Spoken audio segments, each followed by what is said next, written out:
Welcome, and thank you to all our family and friends near and far for coming here today to remember and celebrate the life of my father, Gio.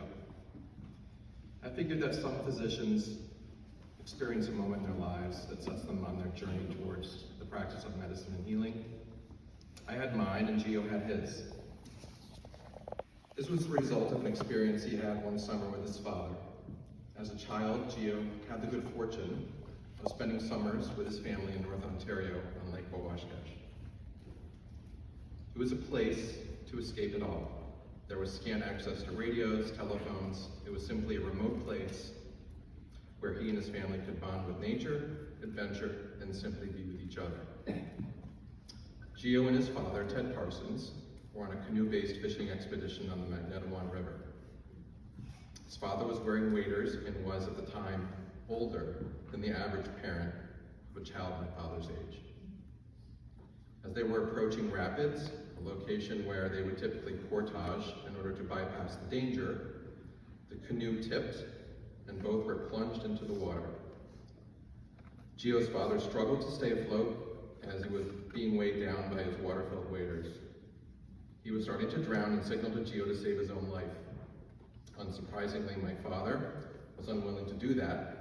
He dove below, released his father's waders, and dragged him to the shore. That was the spark, and that spark became an ember that once lit fueled his trajectory towards medicine. Rest assured, his father was quite impressed and most grateful for being rescued, and rewarded Gio with a token of his appreciation, what I expect might have been his first stiff gin martini. In the 70s, as a kid, visiting Cooley Dickinson Hospital with Gio was like nothing else. I loved making rounds with Dad, the nurses, the patients, the ice cream, the ginger ale. The haze of smoke in the charting station somehow felt magical. Hearing his name paged overhead was bittersweet, though.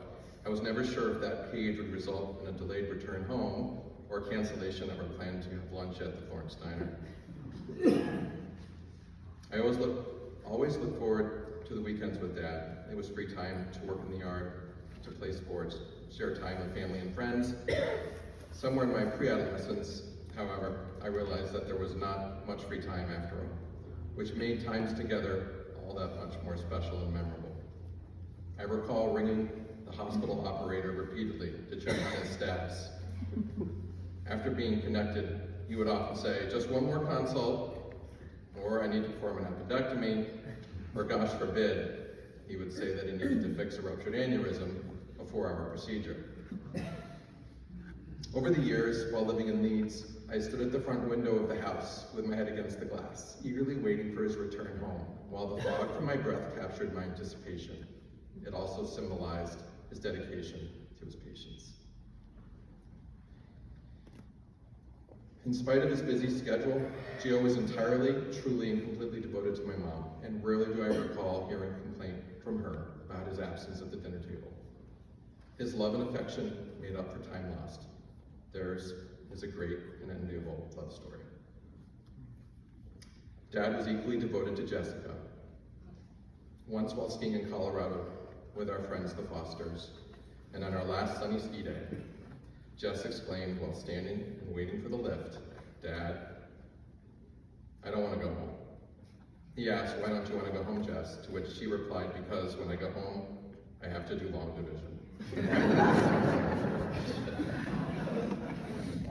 Well, I think it's safe to say that Dad gave her the nudge, the words of wisdom and guidance she needed to overcome her fear of long division. While she may not spend time doing long division today, she learned dedication, perseverance from Gio. He was always there for the big and small obstacles of life. And Jess, look what you've accomplished. Embarrassingly, while I was a college student, I managed to annoy our Westie, Shibumi, so significantly that he found the only recourse to manage my annoying behavior was to latch onto my upper lip. I deserved it, and don't worry, the dog survived, remaining a beloved member of the family. Of course, this canine assault resulted in a gaping hole in my face. Thankfully, my dad personally stitched up my face and said, "Next time, Don't have a nose-to-nose conversation with a sleeping terrier. Good advice. Not long after, I was able to return the favor when Gio had a misadventure with an oyster.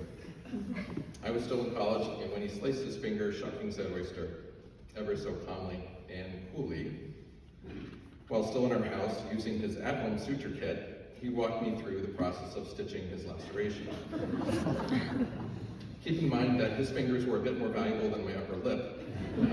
There was a bit of pressure not to mess things up. I managed to pull it off, and he was thrilled that I rose to the occasion, and in that moment, I believe he had hopes I might become a surgeon. Perhaps that was my spark, and it was intentionally and brilliantly lit by my dad. I realized, however, in medical school that I did not have the constitution or skill to be a surgeon. I simply did not have the fortitude to handle the reality of surgical complications. Gio had that ability, but did not judge my pursuit of medicine over surgery, and in fact helped guide my return to the area as a family physician. For that, I'm grateful. For 2 years, I was so fortunate to have been able to work alongside, collaborate, and consult with my father in the care of patients. It was the twilight of his career intersecting with the dawn of mine. Walking past him in the halls of Cooley Dickinson Hospital was a striking and sharp contrast to the experience of walking with him in those halls as a child. Walking past him was a reminder to me that his shoes were far bigger than mine and impossible to fill. For a time, we shared adjacent offices on Carlin Drive. I relished sneaking in the back entrance of his office to raid the stash of chocolates sitting on his desk. We all know that he kept the bowl of M&Ms full at all times, hoping I would come. Notably, while I was dedicated to consuming his chocolate, he never said no to a very late Friday afternoon consultation. As a physician observing his dedication, I was provided with the clarity of why I so often saw the fog of my own breath on that window while I waited for him to come home all those years before.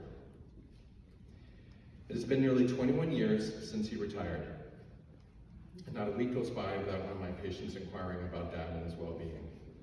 The texts, the emails, and calls have all been heartfelt and moving, often bringing me to tears.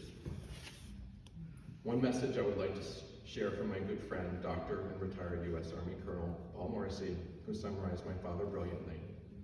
He said, "He's larger than life, the epitome of excellence as a surgeon, someone I respect and admire and love, and one of the few people who most inspired me to become a doctor.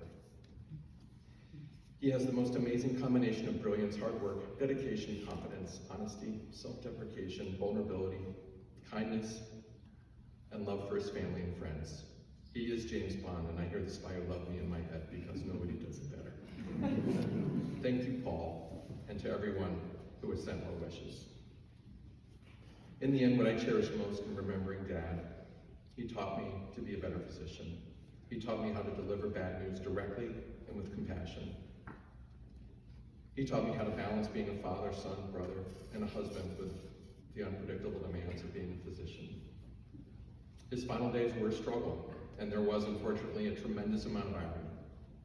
He became rapidly sick in a stressed system that was too slow to respond to his needs. Ultimately, it was bad timing, and he did not receive the attention and care that for so many years he had given. I know he is now at peace. Now is the time for him to join Teddy, Gary, Joe, Rhett, and Fred, and finally get the ace. You know that he never had a number one. Mom had 3, and I had 1, by the way. So yes, I'm catching up to do. Please know that Mom, Jess, and I will cherish the memories and go on living like you would want us to.